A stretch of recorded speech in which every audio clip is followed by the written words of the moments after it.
यहाँ आपको बताएं कि कराची में कमिश्नर इंतजामिया ने गैर कानूनी मवेशी मंडियों के खिलाफ ऑपरेशन के दौरान मुतादिद अफराद गिरफ्तार करके मुकदमात दर्ज कर लिए हैं।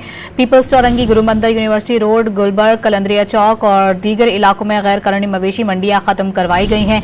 मजीद जानेंगे, डॉन न्यूज के नुमाइंदे सैयद वसीम हमारे साथ मौजूद हैं। वसीम, बताएगा ये कौन कौन से इलाके थे जहाँ पर ये मंडियां खत्म करवाई गई हैं और तफसीलात क्या है इससे मुतालिक?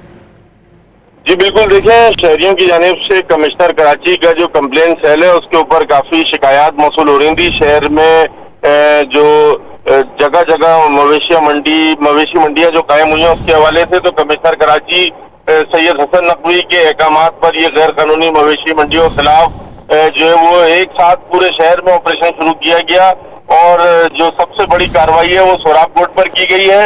इसके अलावा जो दीगर इलाके हैं उनमें पीपल्स चौरंगी, गुरु मंदिर, यूनिवर्सिटी रोड, गुलबर्ग, कैफे प्याला, कलंदरिया चौक, नॉर्थ आबाद के मुख्तलिफ इलाकों में जो मवेशी मंडियां थी वो खत्म कर दी गई हैं। जो गैर कानूनी मवेशी मंडियां कहलाई जा रही थी, मुतादिद अफराद की गिरफ्तारियां भी अमल में लाई गई हैं और कमिश्नर कराची ने असिस्टेंट कमिश्नर और डिप्टी कमिश्नर को ये हिदायत की है वाज़े कि बकरीद तक जो है वो तमाम जो डिप्टी कमिश्नर और असिस्टेंट कमिश्नर है वो अपने अपने इजला के अंदर इन गैर कानूनी मवेशी मंडियों पर कड़ी नजर रखें और वो खुद भी जो है वो दौरे करते रहेंगे शहर के मुख्तलिफ इलाकों में।